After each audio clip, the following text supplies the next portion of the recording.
Welcome to the Recruiter Startup Podcast.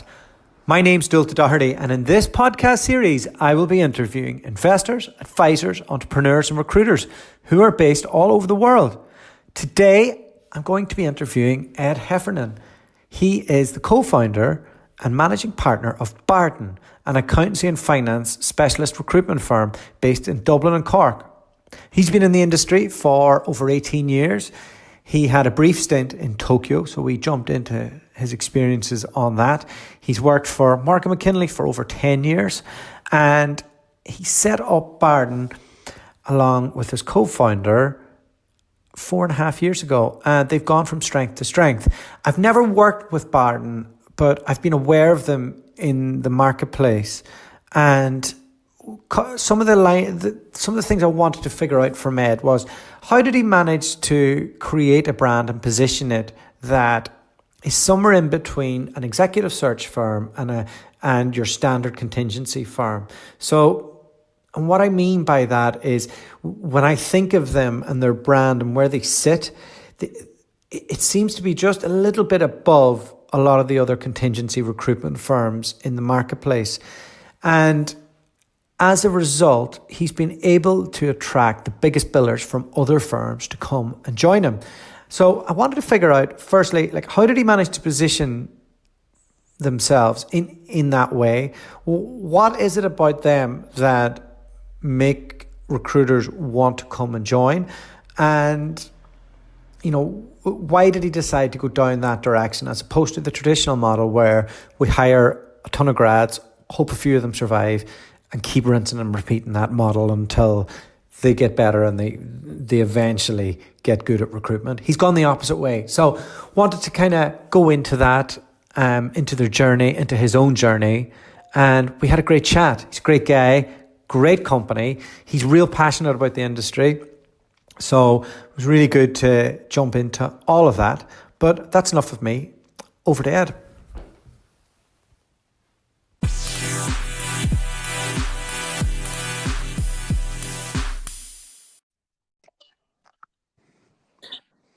Ed Heffernan, how are you today? I'm very good, Walter. How are you? I am not too bad at all. So really great to get you on the podcast. Yeah, great. And I've heard lots of great things about your company. We've never actually worked together or spoken before. Yes. So yeah, great to get to know you. Yeah, you too. Thanks for having me on. Yeah, brilliant. So I've given everybody a brief rundown into your background, but maybe you could just elaborate on that. Let's start back at the start. What got you into our wonderful industry?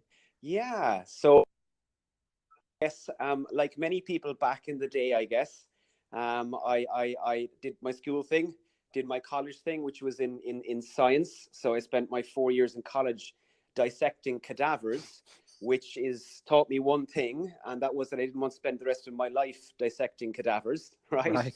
So I went into a recruitment company to look for a job, and they suggested recruitment to me. So it was a bit of a moment in time. I spent a couple of years then in technical recruitment with pharmaceutical businesses in Cork, which would be a global hub for pharma, Cork in Ireland. And the rest is history in a way.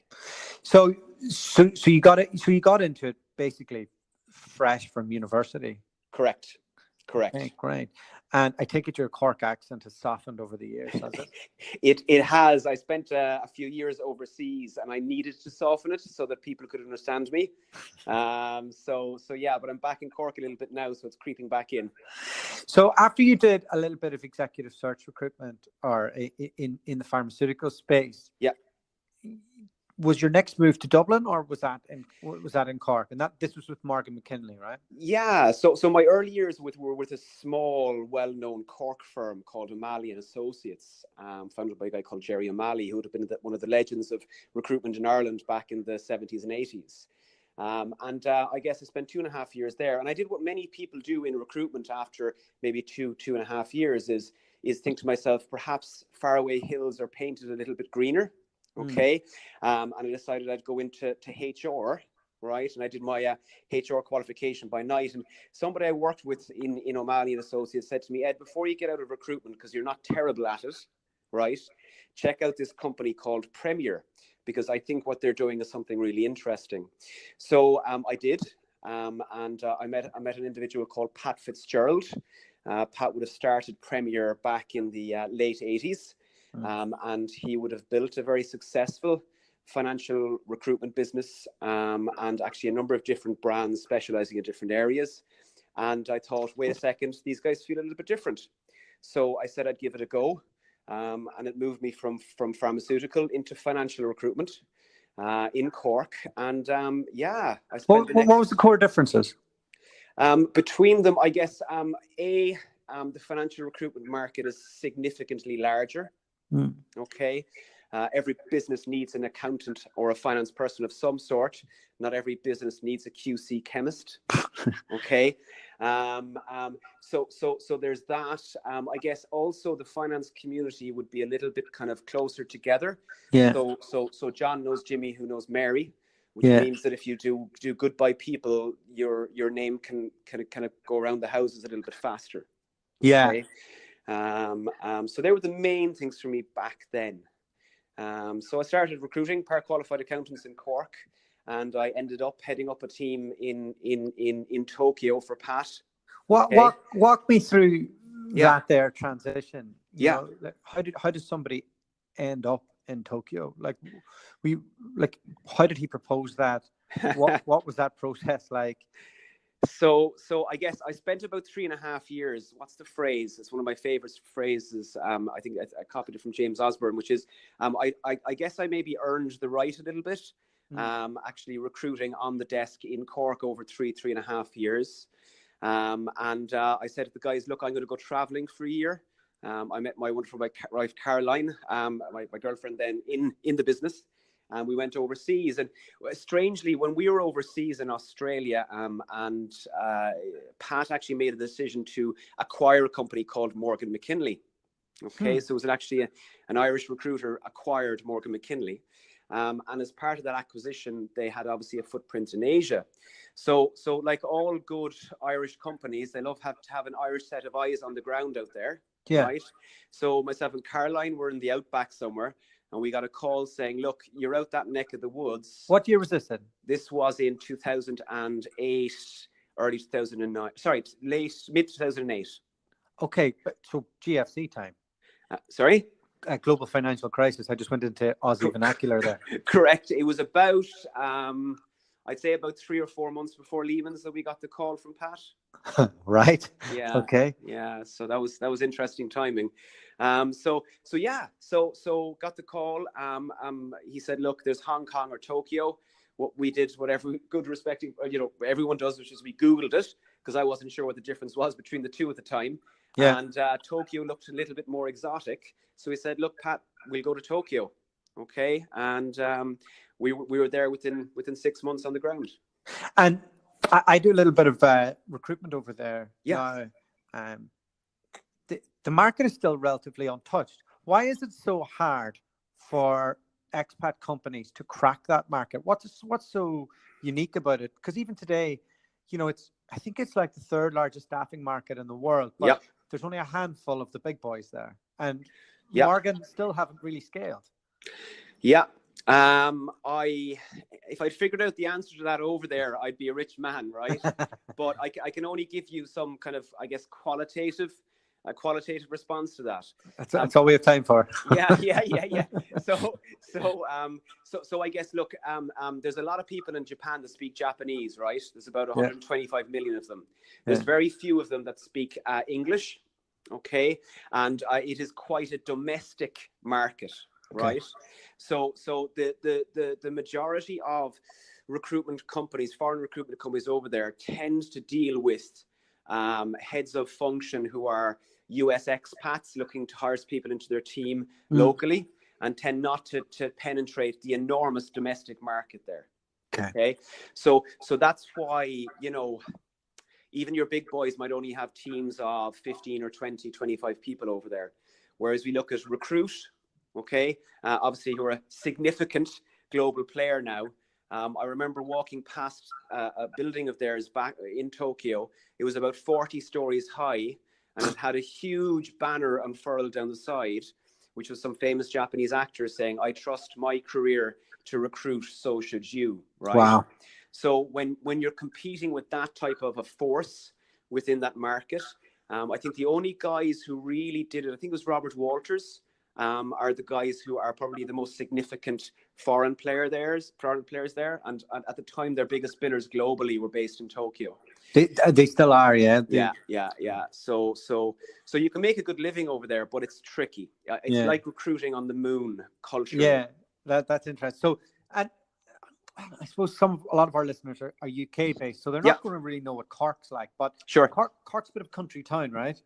Yeah, like Cork would be, I guess Cork would be to Dublin, what maybe Manchester would be to London, if that is a fair enough analogy. Yeah. Obviously, it's scaled down a little bit.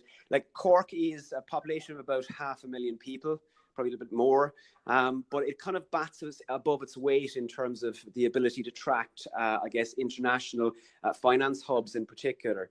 Like, for example, Apple have nearly 7,000 people working in Cork, and a significant portion of their global finance team will be sitting in Cork. Same with companies like Dell EMC and similar. So Cork's a good town to recruit in the finance space. But I guess, yeah, look, it still is a shadow of a Dublin and a shadow then of a London or bigger, I guess. Yeah. Yeah. With Tokyo, how long were you there for? I was there for just over 18 months, but I'd refer to them as dog years. So 1 year equals 7, right? It was the toughest 18 months in recruitment I've ever had, but experience I would never, ever I absolutely do not regret. What position did you go in at? So I went in as the Irish guy, coming over to manage a team of a recently acquired company over the industry, accounting and finance recruitment team. And so young lad goes in. Yeah. Bit of experience in Ireland, doesn't have a clue the local market. Yeah. Was picking beans 5 minutes ago on the outback. Has taken his missus along for the ride as well. Yeah. What, like, the GFC's happening, so like the world is falling apart, and you're trying to deal with an acquired company. What type of mistakes did you make in those 18 months in trying to manage a team of a culture that you're not aware of? Yeah. Like, I don't know how I would have gone. Like, how did you go? So I made every possible mistake you could imagine, right? I went in there thinking I know how to do recruitment. Yeah. And somebody said to me, actually the exiting MD at the time said, "I don't know how they do it in Cork, Ed, but this is how we do it in Tokyo." So I went, "Oh, okay, maybe I should shut up and listen for a while." I guess also I inherited a team. Who had allegiances somewhere else, and who themselves probably weren't experienced recruiters during a very difficult time, who had some unusual perspectives, I guess, on stuff. Yeah. So that was challenging. And what I figured out, I guess, reasonably quickly though, is what I needed to do was just get into the trenches and start recruiting. And strangely, the management piece, I hate that word, but the management piece kind of takes care of itself once you've earned your stripes a little bit. That was my approach, I guess. Yeah. Okay. So you did your 18 months firefighting, essentially. Yeah. And then were you asked to come back to Ireland? What was the direction from there? Yeah, look, I guess we'd have worked 6 hours a day, 12 hours a day, 6 hours a week, 6 days a week, 12 hours a day in Tokyo for the 18 months. And ultimately we did want to be back in Ireland. So, and that was the plan, was to give it somewhere around 2 years. So an opportunity came up in our Dublin office at the time, to go in, to help lead the accounting and finance division for the Dublin team, So it was that, or look at London. And we said, look, let's come back home and give Dublin a try. And so we're in 2011, are we? Yes. Okay. So Ireland's starting to recover a little bit. It's still not great times. But what was it like going in there? Were you were you having to attract graduates back into the industry? Like, was the recruitment market decimated in Dublin at this point? Yeah, like the recruitment market was still severely impacted. Okay, like I'll give an example. One of the best recruitment companies that I know in Dublin, who'd be a good competitor of ours, would have gone from 40 people to about 8. Okay, Okay, which is that's insane. Which is insane. Okay, Yeah. For what it's worth, I think Morgan McKinley had a very strong temp book. Mm. And we're very well structured and secured funding and able to run that. I think that's what enabled them to maybe bounce back a little bit faster than other people. I guess the team in Dublin, when I arrived on the finance side alone, was probably about 15 or 16 people still. Okay. Wow. Okay. You know, we would have worked with a couple of very, very good people in there, and we'd have grown that to maybe 25, 26 people over the next two or 3 years. Are they over 100 now? They'd be over 100, but that's across multiple specialities. Okay. And I guess that's something that I think is quite interesting. We might touch on later, is the specialist in supply chain, HR, marketing, sales, finance, recruitment, analytics, you know, specialist in everything. We'll jump into it now. What does that mean to you? Yeah, look, I guess so I guess this probably kind of gets to the whole reasoning behind us going out and starting up Bardon. I guess if I was to sum it up in a phrase, my instinct 3 or 4 years ago, and still my instinct today, is that the sun of the generalist is setting, son of the specialist is dawning. Okay, and why do I say that? Mm-hmm. I say that because I help run a specialist recruitment practice. Okay, so of course I'm going to say that, but I genuinely believe that there's I can only speak for the Dublin market and perhaps the Cork market, but the Irish market in general. But I genuinely believe there's a group of people out there in our profession who are trying to, I guess, move it in a different direction, bring it towards something that's more advisory in nature. Mm. Okay, something where they want actual expert advice. It's not, people want to help planning their careers. And I think there's an opportunity there for someone who's a specialist in their area, who can provide insight and knowledge and network. So you mean not just from a branding perspective, because when I look at your company, you've got a couple of different strands, but you've branded them separately. Correct. What's the difference between doing that and branding it separately than being a Morgan McKinley who has tables next to each other doing different disciplines? Yeah, so what we've specifically done is, I guess what we refer to those organizations as our partner firms. Okay. And what we're kind of skipping ahead in the story. We are a little bit. We are. Let's regress a little bit. Yeah. So 2014, Ireland's back in full swing. Yeah. I set up my company in 2014. And great. The market was good. I just been in Canada. Yeah. It had absolutely collapsed. I was in the oil and gas town, Calgary. And sure. Anyway, we set up our company, but part of what we do is recruiting recruiters around the world. So we're following the global marketplace. Australia was still very hot, but I started getting calls from Dublin around this time. Yeah. Hey, please, will you focus here? We don't have enough. All the people your age moved away. There isn't enough talent in the marketplace. Mm-hmm. Like, can you put out the word to anybody you see in international markets? It's time to come home. There's money to be made. We're back. We're really back in business. Yeah. Did you feel that at that point? Did you feel like we're on the cusp of something and I need to make this move now? And how, like, did these conversations happen late night in a bar? What was the tipping point from you sitting in a growing office to thinking, okay, now's the time?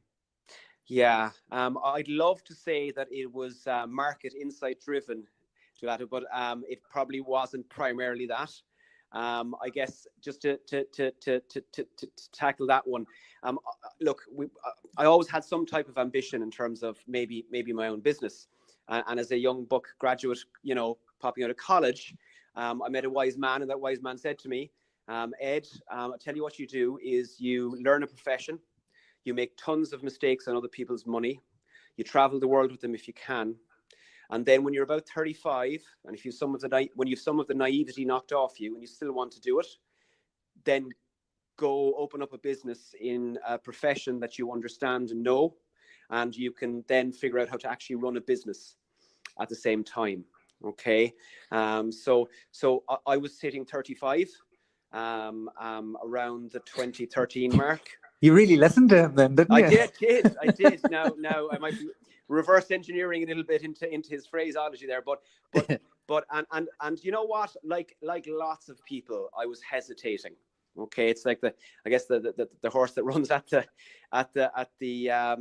make the jump and pulls back, right? So I said to myself, what's going to keep me sated here? What's going to keep me satisfied? So I said, I've always intended on torturing myself by doing a part-time executive MBA. So why did you do that? So I've seen this. I don't know how you did that and set up a business at the same time. Why did that? For me, that's bonkers. Was that? Has it paid off in terms of the connections you made while doing it, or was it just a big headache? So the timing's a funny one here, right? Because I turned around to my wife and I said, look, I'd like to do this part-time MBA. It's 20 hours a week. It's 2 years. It's 9 separate sprints is what they call it, 9-week sprints. And it's going to be tough, and it's going to cost about 33 grand. Would you mind? And she said, look, if you want to, honey, go for it, right? What was your thought process behind why, though? Behind why? Okay, here's the thing. There aren't, certainly in Ireland, there aren't qualifications in recruitment, right? And my background was science and not in business. Right. Okay. All right. So there's something to do with perhaps my own confidence. Yeah. Okay. But also have a degree of credibility. Okay. And know just enough about lots of things to be able to have a grown-up conversation. That's okay. And also, look, they do sell you on the network, etc., which is not a terrible thing, but it's not the main thing I took away from it. I did a degree in business and a master's in marketing. Yeah. The marketing was pretty much like an MBA, except a bit more. So when I see this here, I'm like, fool. Fool. And I didn't quite plan it like that, right? I wasn't going to call you a fool. But... You're all right. You call me whatever you want. But so I actually, to be fair, I went to the guys in Morgan McKinley and said, guys, I think you do this MBA. Will you support me? And to be fair, they backed me up and they said, yeah, look, we'll support you. We'll pay for the exams. If you need a little bit of time to do those exams, we'll support you as well. And stick with us over the next 2 years and do it. So it was great. My first payment of like 7.5 grand was coming up. And I just finished my first semester. Now, the thing about the first semester is, I got to meet my colleague, my classmates who were all great people. And I looked around the room and about half of them ran their own businesses, were the same age as me. And I thought to myself, I'm not worse than those guys. So maybe I should give it a go. And it got me thinking. Also, there was some modules at entrepreneurship, right? Which would always put fire in your blood when you're hearing those stories. So I came home to my wife one day and I said, this MBA thing, well, I'm going to continue doing it, but I think it's procrastination on my part, and I should really go start up a recruitment company at the same time. All right. Okay. This makes more sense now. Yeah. You were plateauing at Morgan McKinley and you were looking for an inspiration and you thought maybe that was academia. Correct. And it led you to the business. I thought perhaps you decided to set up a business and then throw in a master's as well, which for me would. Okay. That would be. You're back in my good graces now. Okay. not right. Yeah. So yeah. Morgan McKinley are an interesting business to me.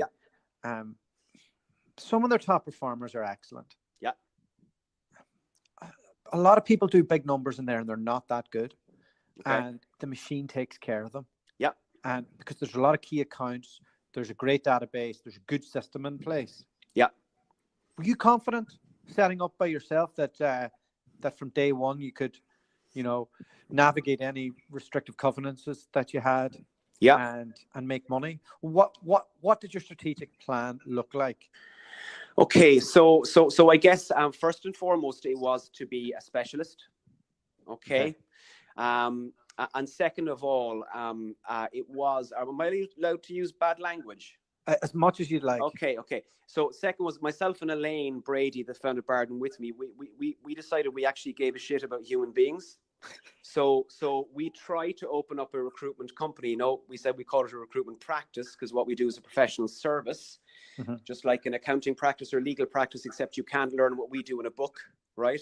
Sure. So what if we set up a specialist recruitment practice that gave a shit about human beings and put their needs above ours?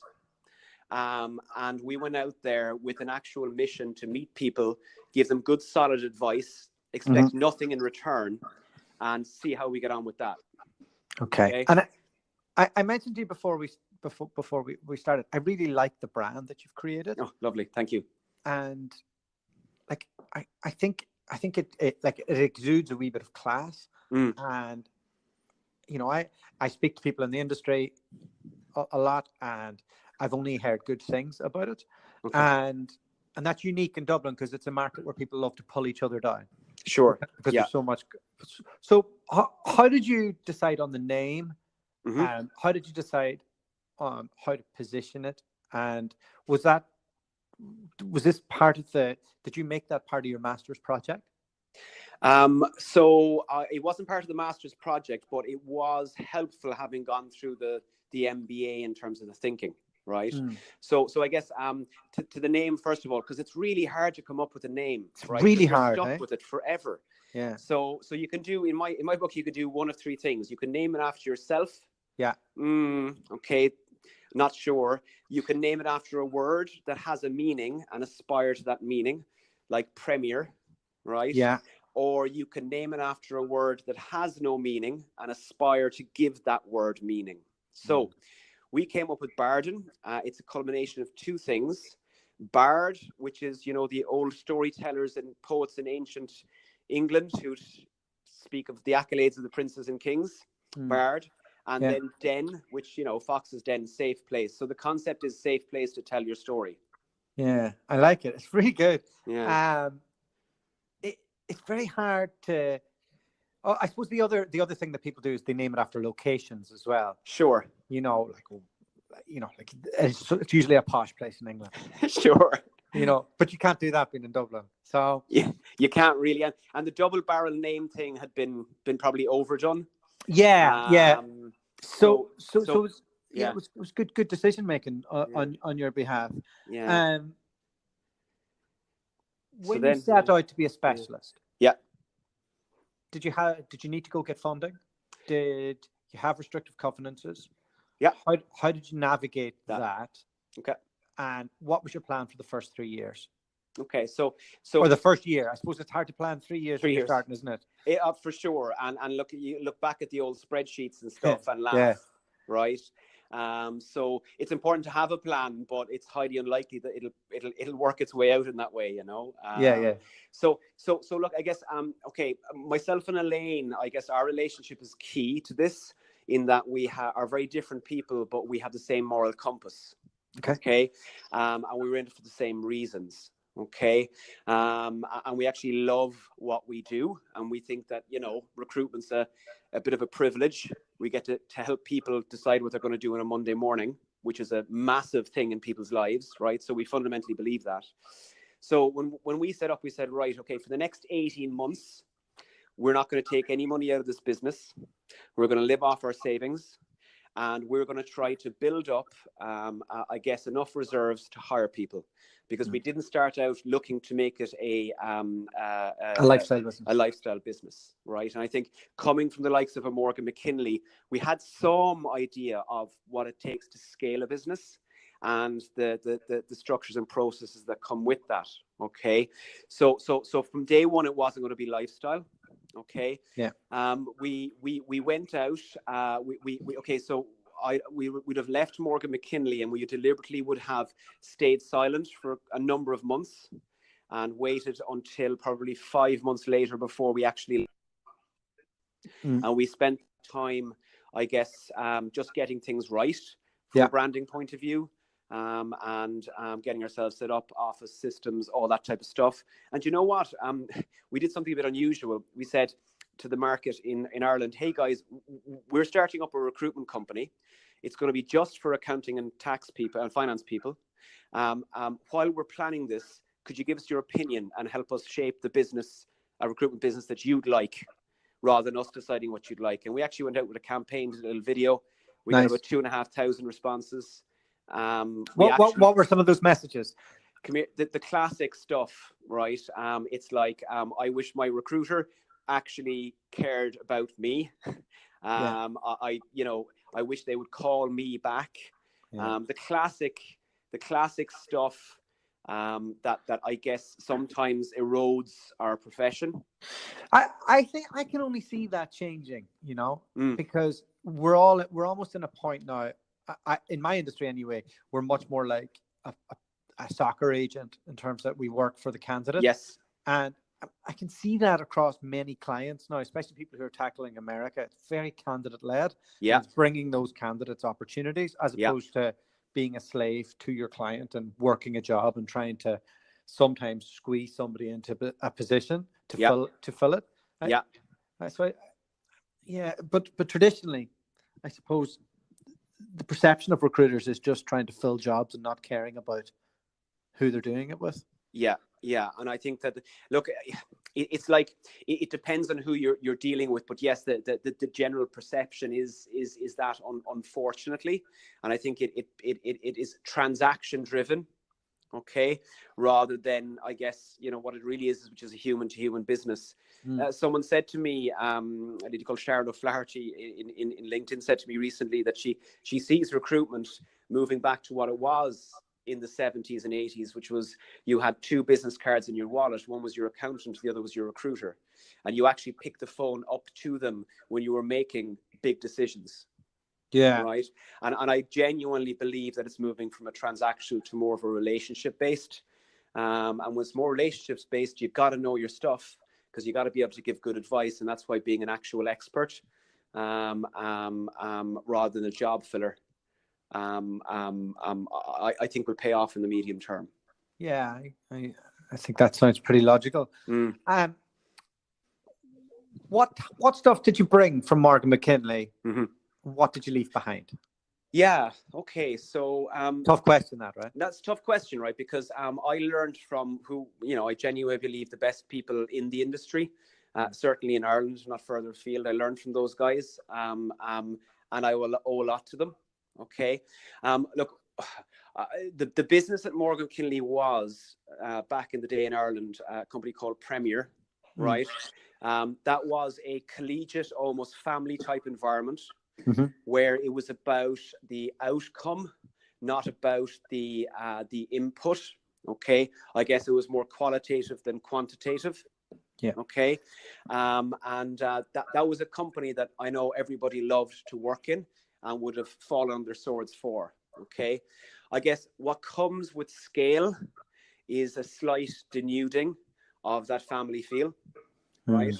I think that when you're looking at headcount in Shanghai and using funds, I guess being generated from other markets to grow that team, suddenly the leaders that you bought into are less available, and best will in the world, they only have time to maybe look at a spreadsheet and see what the KPIs are. Right. And I just felt for myself, it became a little bit more quantitative in terms of that when drive. You get to scale, it's hard to avoid that, though, isn't it? Impossible. For anybody who there's kind of MBA talk here, but there's a model called the Greiner model of evolution or of organizational development. And anyone who's looking to scale a recruitment business, I strongly recommend you look at that. And anyone who is critical of a larger scale recruitment business, I'd strongly recommend them looking at that, because it is extremely challenging. Right, this call came through there. There are some things you kind of got to do as you scale. Yeah. Which means that some people will naturally choose to leave your organization. It's not because it's a bad organization, it's because it's scaling and it doesn't suit everybody. One of the things that you've done that's impressed me from the outside looking in is you've gone against the traditional model of I'm going to hire 3 grads and one will survive. Yeah. And then as soon as we get up to critical mass, then those grads will turn into managers and we'll just keep on hiring more and more grads. Sure. You've managed, when I look and look, I we haven't spoke before, so I don't know your business that well. Sure. But from the outside looking in, it looks like you've managed to attract quite a lot of senior hires from other agencies across Ireland and people with a really strong background that are career recruiters. Yeah. First, was that what you set out to do from the outset, and how did you manage to do that? Yeah. To really attract them in. Okay. So one of the core tenets myself and Elaine set out day one is that what we wanted to do is create a business where really, really good recruiters, right, who knew their stuff could be properly compensated for the value of their time. Okay. And I'll use an example of a lady called Kate Flanagan, who would have been someone we knew and were very friendly with. And she was an expert on the tax side. But I guess a traditional commission structure model was always going to limit her ability to produce value for herself over time. Okay. So that's something that we wanted to do, is to create a way to bring these people in so that they could run their own businesses. They could be business leaders, and they didn't have to necessarily conform to your typical tiered structure, right? Okay. So Kate would have come on as a partner. Kate came on as a partner to run her own business on the tax side within Barden, with our support and our guidance. And I guess Kate then helps us out on the back end in terms of client origination and in terms of the day-to-day running of the office. So she's a very good exemplar of that kind of what we call the partner model. And like that, you borrowed that from Executive Search. Genuinely, I didn't, because I wasn't aware that it existed. Okay. In Executive Search, but now that you say it, it kind of makes sense. Yeah. Yeah. No, I worked for a company in Canada. And they had that model, and it's quite a prevalent model in the States, because typically the recruiters are older. Yes. And you have to offer them more to stay to attract them away. Yeah. It's a very, very evolved older marketplace. It's almost doing the reverse than that. So yeah. So actually you weren't aware of that, and it's just kind of a circumstance that it intuitively felt right. Right. So we wanted to work with people like Kate. So we thought, how can we work with people like Kate, and how can we work with people like Kate for the long term? And without bearing your arse here and giving all the details, what does that look like if I'm a senior biller at Walters or Page or Morgan McKinley or one of the players in Dublin? And is it just down to commission? Is it down to flexibility? Is it down to what? Like, can you refine that a little bit? Yeah. So we've moved away from, say, commission as language towards profit share as language. Right. And I know that seems like a silly little small thing, but it is a very different way of looking at the same thing. Right. And so profit share is at the core. It's orientated around individual contribution, but we do have some reasonably significant team and company goals where everyone shares in that. And we offer lots of flexibility. Yeah. In reality, I don't worry about where Kate is on a Tuesday morning. I know Kate is running her own business, so she can do that out there the way she needs to do that. Yeah. Right? And when we talk about profit, I think if you want to talk to somebody about profit, they need to be able to understand their costs and be accountable for that. Do you structure that in part of their plan? Correct. Okay. Correct. So these people are business people who choose to spend time with us, right? So they would have visibility on their own P&L and costs. Yeah. They would have an understanding on how to run run a recruitment business, because they are running one, right? It always drives me mad when big companies talk about like running a P&L, like it's this highly like sophisticated thing. Yeah. And it's like, well, come on, like most of us have gone to university, especially the Irish contingent in recruitment. Sure. And have done advanced models or come from an industry. And and you're talking about this thing that like it's voodoo. Like it's voodoo. Yeah. I'm still not sure on all the complexities that were involved in that P&L in Robert Walters. Like, and I'm running my own business for 4 years, and I have staff, and like. Yeah. I hear you. Hey, maybe there's something smoke and mirrors about it, right? That is to the bigger boys' advantage. To make it seem more important than not more, but more difficult than it actually is in reality. But look, our partners have, they have their own P&Ls. If they decide they want to spend money to attract talent in their market, that reduces the profit of their area, right? So it's real simple. They get empowered to take initiatives the way they want to. They don't need to build a business case with me. They might run it past me to see if it's a mad idea, right? But ultimately, they're empowered to do everything that they need to do to run a successful business in their specialist area. So essentially, you've created a model where you're able to cherry pick people who are outgrowing other models in the marketplace. Correct. Now, here's the thing, though. That becomes that's fine for the start. Yeah, especially outside of the core area that myself you're beating me to my questions here. Yeah. So like, okay, myself and Elaine know accounting really well. Yeah. We don't know tax really well. We don't know treasury really well. We don't know the practice side of things really well, and we actually don't even know the financial services side really well. We knew accountants in industry from junior to senior, right? Yeah. So that's the core, I guess, of the Bardon business. And our partners would have come in areas we weren't experts in. Okay. And it's not just, so when you call them partners, it's they're running their own business in your business. Does that mean that they get a buy-in option? Yeah. So here's the thing that I think is kind of tricky when it comes to people and businesses, is this perception of what equity means and the actual value of equity, right? Conversation, because equity has zero value unless there's an event, right?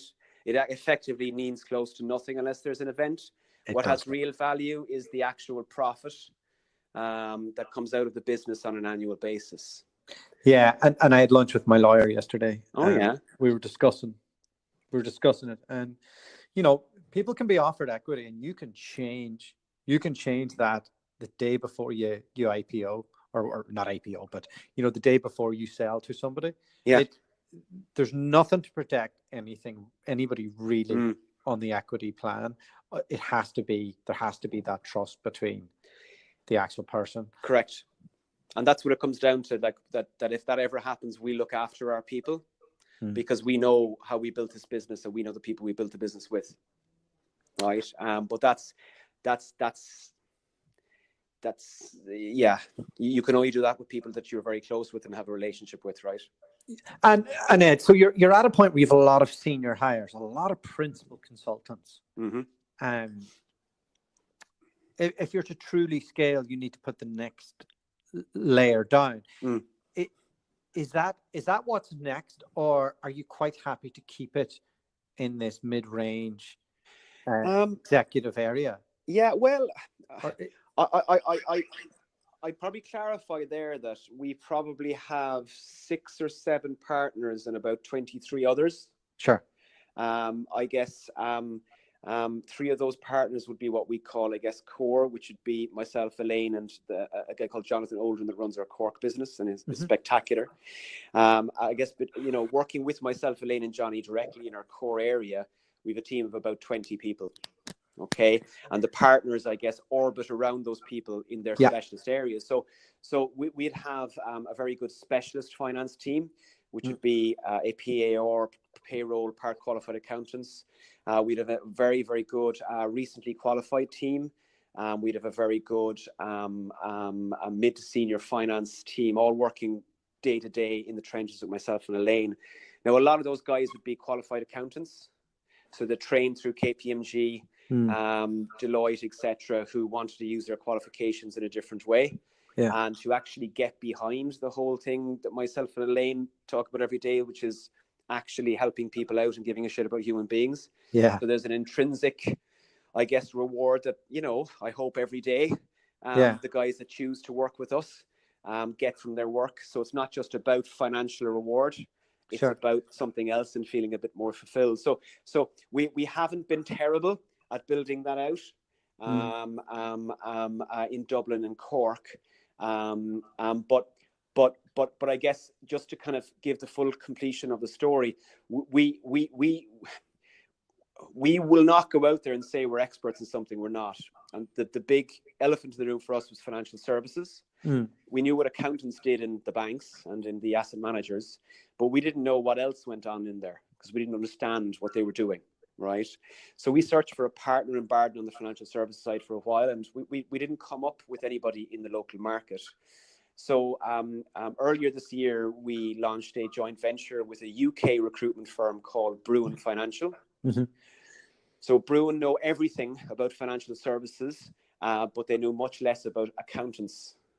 We know everything about accountants, but nothing really about financial services. So we agreed to help them launch their business here in Dublin as a partner firm to Barden, where I guess you could give the backdrop of this is a part of their Brexit strategy, as their clients look to relocate some functions or potentially relocate some functions from the UK to maybe a Dublin or a Cork. That we get on with them. They're good guys. They're actually ex-Morgan McKinley as well, pre the sale to Premier. So I would work with someone in Tokyo. Okay. So they're known entities. That's a very important thing, known entities. I was going to jump into that. Right. Yeah. So we'd have launched that about 6 months ago. We've 2, soon to be 3 people in Dublin, and we're looking for someone in Cork. And we hope to, build that out as a specialist financial services recruitment business. And there's a nice symbiotic relationship where Barden still, will fill the accounting roles. Yeah, brilliant. What does the future look like? You're at this wonderful point where did you mention you have like 30 billing heads or close to that? Yeah, we always, yourself, you always add a couple, right? Of course. So we always like to look at an empty seat in the office. Who's going to sit there? Yeah. So nearly at that, right? Yeah. And when you look at your strategic goals, you've gone from strength to strength. Your plan is essentially worked out to date. With Brexit happening, there's a lot of optimism in Dublin in the FS market. You've created that strategy.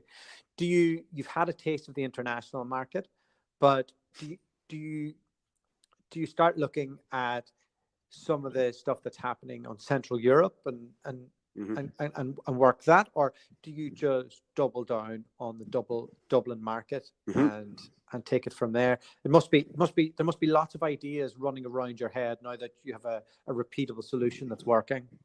Sure. You're absolutely right, and I guess there are options. One thing about even the phrase strategic planning, right? It's great to do it, to think about it. Yeah. But sometimes I find our approach is, what's the phrase, more emergent strategy, right? Yeah. Which is a fancy word for making it up as you go along, right? Yeah. I guess, we're not ever going to grow the business for the sake of growing the business. That, I feel, in itself is not necessarily what we're about. It's not what we're about. And I'm not even sure it's necessarily a good idea. Very hard to maintain your culture and what makes success in the first place if you're growing for the sake of growing. Yeah, but very few do that correctly and exit right. Correct.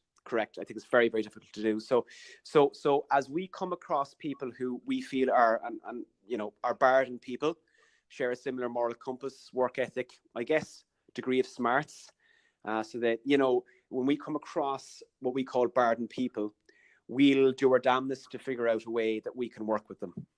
But we won't bring the biggest biller from Hayes into a Barden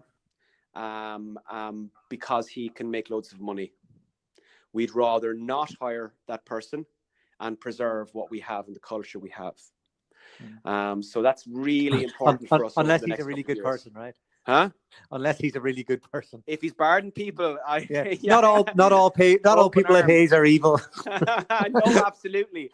And that's the other thing, right? You're going to think I'm absolutely mental and potentially foolish here, right? But I actually believe, that our profession is in a state of evolution. I think there's enormous potential within our profession, and like. I like to think that myself and a few other people in Dublin and Cork and other companies are trying to move the dial or shift the curve in that regard. I'm heavily involved in the National Recruitment Federation. I know you'd have the equivalent in the UK and the US. We're in the process. I'm treasurer there, I guess, on the exec committee. And, I give up a couple of hours in my week every week for the good and the betterment of our profession. And I do that because I think we're going places where we're putting in an educational framework where we hope that in time that recruiters can become qualified in recruitment in Ireland, qualified in a way that requires CPD, and suddenly becomes the recruiter equivalent of a chartered qualification, maybe in the long term. I think there's all good things happening there. I had Toby Babb on the podcast, who runs Harrington Star. Yeah. And they put in their own qualification as part of their induction period. And he said he did it to mirror what happens in financial services institutions that they were recruiting for. Yeah. And some of it was about education, but the main thing was about people, or the recruiters themselves, taking pride in what we do for a living, and earning a qualification seems to intrinsically work with somebody's mind, and that this is now a real job, and I've had to earn it. Yeah. Part of the problem might be that we open our arms to a lot of the large agencies, open their arms to absolutely anybody, let them in and let them at it. Yeah. Yeah. So no, I think there's something really, really fundamental to that. And if we want to charge more, if we want to be around in 20 years' time, we need to embrace the fact that that's maybe the future. I think the lower value, higher volume recruitment there is a risk that some of that will be replaced through technology. It's been replaced already. Sure, absolutely. But that qualitative human-to-human interaction piece that comes with the advisory side of it, I guess, that's not going to be replaced by AI anytime soon. And look, the best question, I think I mentioned to you maybe before, the best question I ever got asked: what do old recruiters do, Ed? Right? I think that's fundamental to what we're talking about here, because there needs to be a future in the profession. It can't be the thing that guys do when they're on their trip to Australia for 6 months and then come home, right? It can't be a pure sales job, because you're dealing with something that's more important than a car or a material object. You're dealing with people's lives, right? So I don't get all philosophical on you about it, but we have to figure out what old recruiters do. The best answer I have for that so far to that is that they do the same as what old accountants and old engineers do, which is their job, right? So we'll see. All right, Ed. Thanks so much for coming on the podcast. You've been a great guest. Come here. Absolute pleasure, and the very best. I think you're doing great things, and look forward to hearing your podcast in the future, Tuatha. Great stuff. Talk soon. All right, sir. Be good. Bye-bye.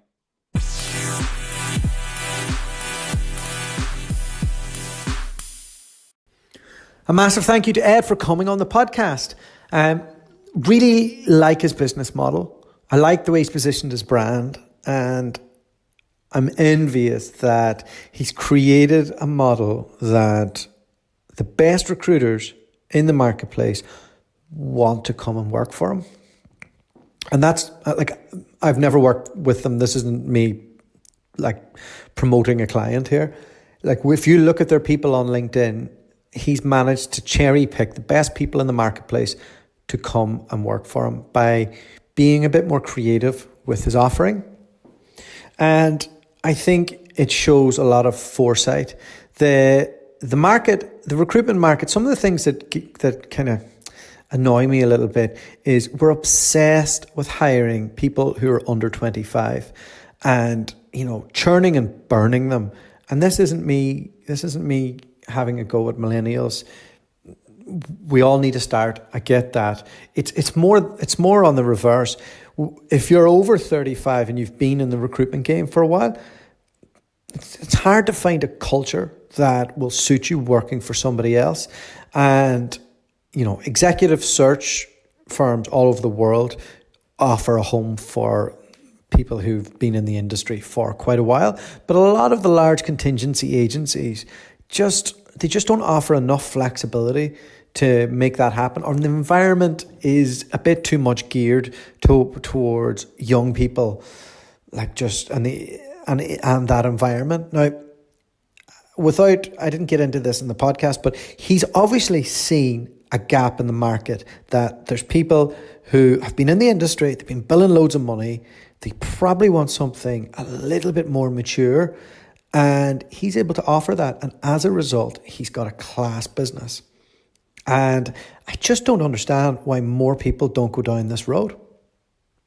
Anyway, that's just some thoughts on it. But great guest, great business, and I'm really appreciative for him for coming on the podcast.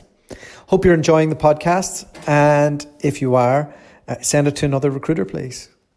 Take care, and we'll be back with another great guest this week. The podcast you just heard was made using Anchor.